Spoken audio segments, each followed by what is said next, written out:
Hello there, Drew Hanish of Whiskey Lore, and time for another whiskey tasting. And today I am doing a tasting of a Canadian whiskey. And I did Crown Royal the other day. Pickings are slim here in the States, and so we have to kind of keep an eye out to find what kind of whiskeys we can actually purchase that come from the Great White North. And in a lot of cases, we're kind of looking at the Crown Royals, Canadian Clubs, Canadian Mist, all the really big brands. But I've seen Lot 40 around.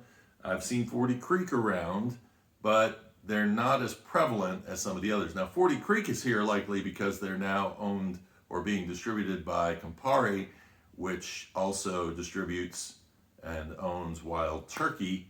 And so there's more chance that you're going to find 40 Creek now versus in the past.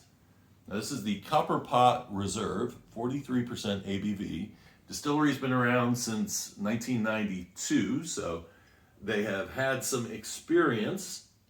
Canadian rules say a whiskey has to be 3 years of age, but beyond that, there is some play.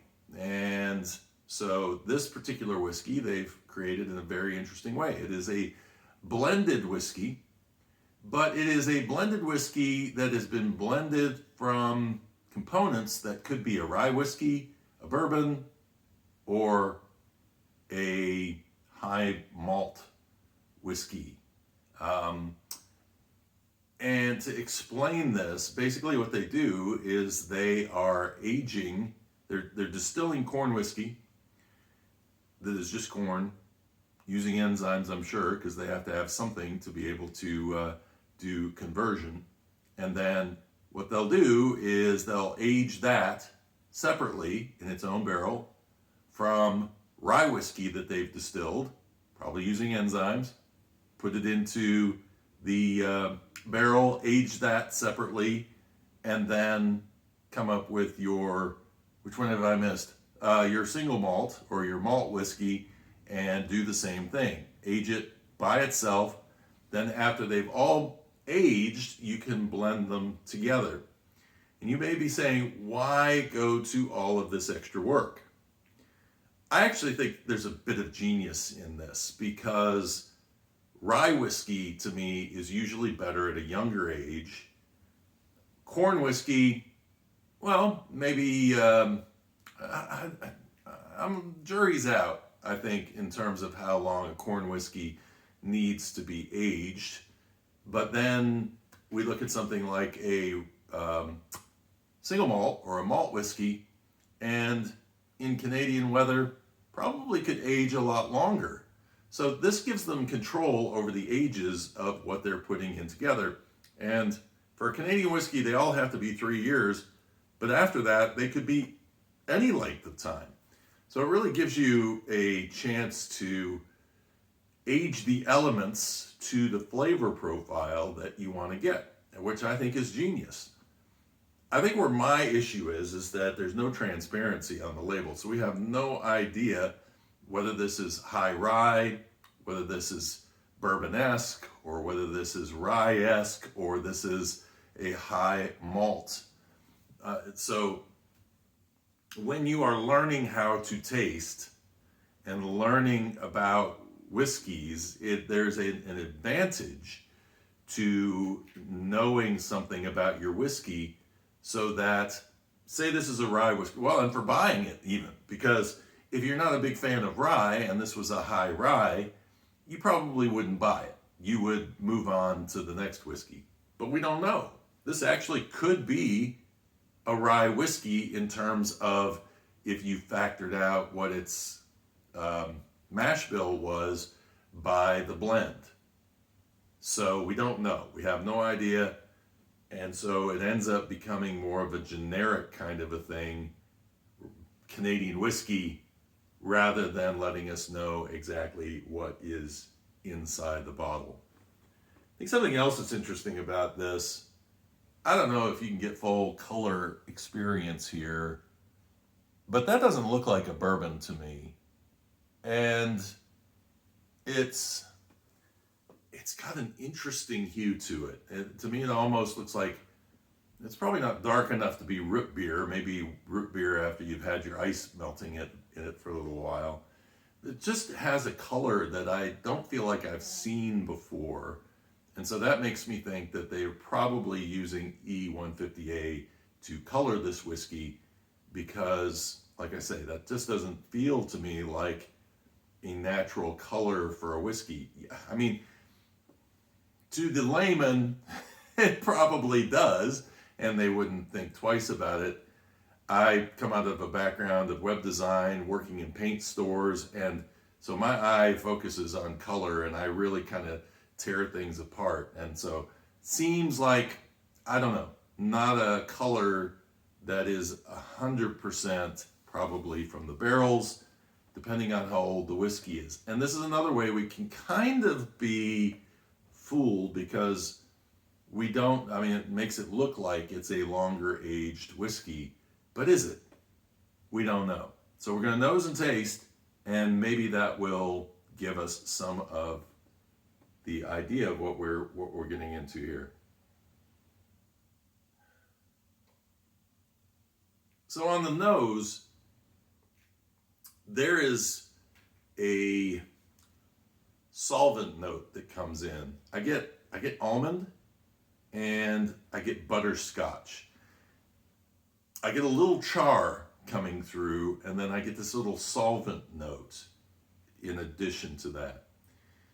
When I smell that solvent note, I think of youth. I think that, you know, more time in the barrel will kind of knock the alcohol down, depending on where it's aged. You know, in terms of aging in Scotland versus aging in Kentucky, you get more water evaporation. Scotland, you get more alcohol evaporation.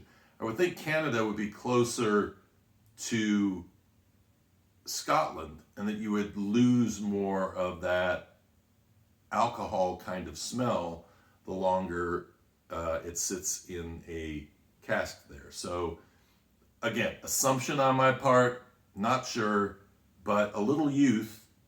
And maybe to describe how I use the term youth, we can all use terms like smooth and have different meanings behind them, one to the next person. For me, two things will usually make me call a whiskey young. One is getting an alcohol smell or taste, and the other is what I call a biscuits or a yeasty kind of a flavor when I'm tasting it. I feel like the barrel over time helps to ease those flavors.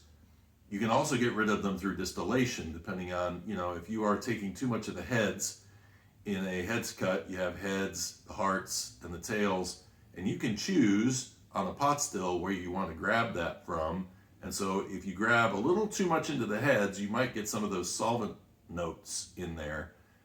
The yeastiness, that again can come in terms of where you're making your cuts. Maybe some of those funky notes are coming from the tails rather than the heads. So a barrel can cure a lot of those things.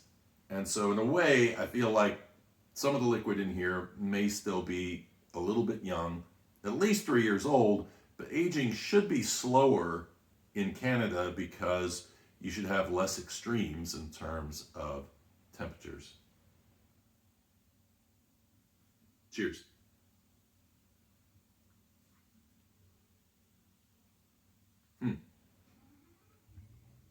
Interesting. I'm tasting root beer. I'm tasting rye. Getting that butterscotch is in there again. It's not overly sweet. It is sweet, but it's not overly sweet. You're left with a little pepperiness on the palate. There's also a little tannin that comes through. Now you'll notice the tannin a little bit more early on when you take your first drink or two. After your third drink, you really don't pay attention to that tannin quite as much. Butterscotch is still there. Little bitterness from that tannin, but I'm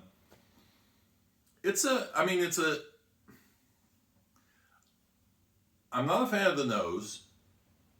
I like it when you first drink it, and then the finish, probably iffy on. I'll say this, likely not going to buy another bottle of it. I will look for other things from them. I feel like maybe this is a lower priced whiskey. I don't remember how much I paid for it. I want to say I paid between 25, so maybe around $25 for this bottle, something in that range. So, if I'm comparing it to whiskeys in that price range, I'm still probably going to be going for a bourbon over this.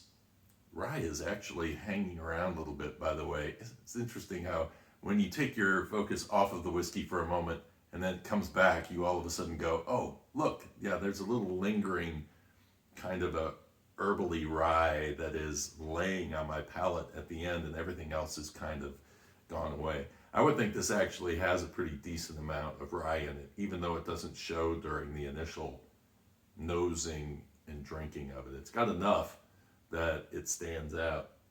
But yeah, I mean, it's I'm gonna keep my quest for Canadian whiskey a go-to Canadian whiskey. I think my favorite right now is still Caribou Crossing, which is a Sazerac product. And Crown Royal is good as a nice, Crown Royal is a cleaner, more polished whiskey. So in that case, I probably would edge towards a Crown Royal rather than this if I was going to buy something just to simply buy Canadian. But I've got another one that I'll be doing a tasting of from J.P. Weiser coming up very soon. I hope you enjoyed this video. What do you think of Canadian whiskey? Is there one that you found that you are like, thumbs up, you need to try this because it will change your impression of Canadian whiskey and give you kind of an elevated experience? Because that's what I'm looking for. I want to find a Canadian whiskey I can brag on and say, yes, you know what, that is a solid whiskey and one that you should hunt for because it's worth hunting for.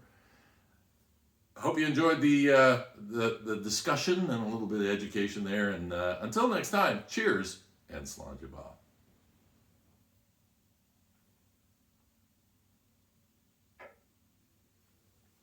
I'll enjoy the rest of this, I will. I'm warming to it. Yeah, I'm warming to it. It's one of those that just takes a couple of sips before you're like, okay, it's kind of layering on top of itself and becoming better.